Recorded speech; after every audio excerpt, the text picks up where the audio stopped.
shit!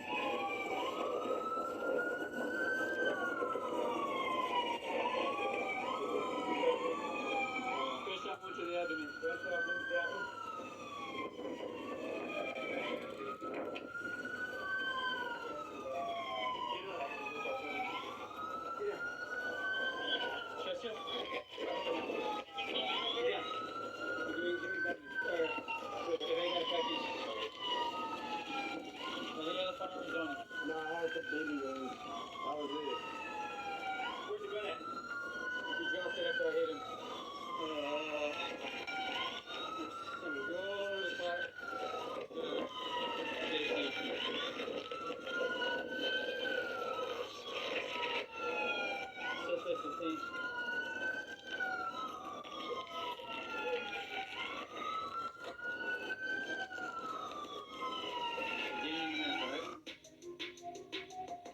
Okay, what a scene. So how do officers coordinate under fire in a situation like this? Here in a neighborhood, we saw what the suspect was doing.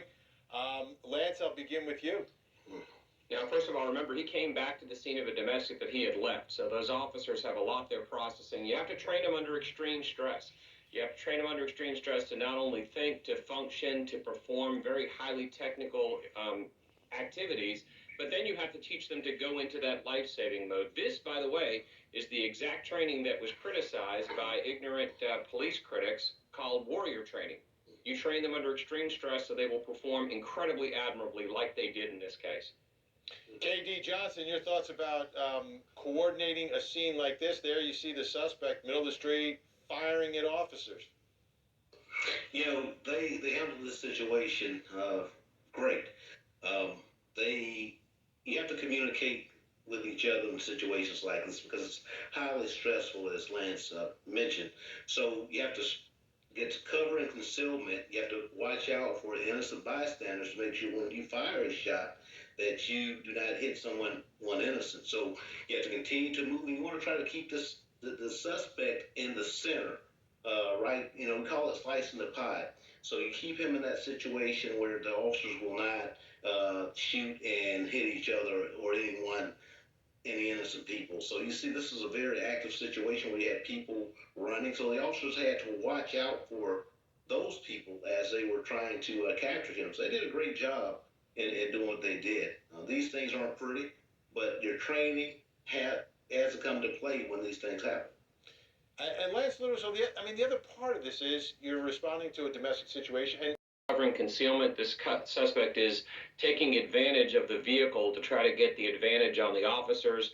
And as you look at the officers responding, they're drawing the suspect's fire to keep the people safe that are in the house. This is just heroism in action. Absolutely. And KD, at the end of the day here, after he is shot and they've got him in custody, now you've got to take care of him.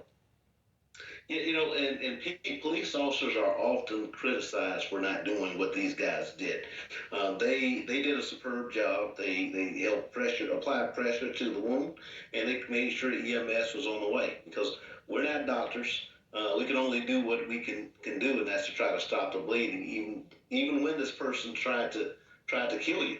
So police officers, hey, they do a great job, and we get criticized every day for doing this job that nobody wants to do. Yeah, and you can see now why you handcuff somebody after a shooting. You heard the officer say, "Do you have any other guns on you?" And he very easily could have. And someone who's trying to kill you, then you've got to try to save them. I don't think people think about that part of it, and that's why we do the segment, folks. When we come back, more Crime Time. Don't go anywhere.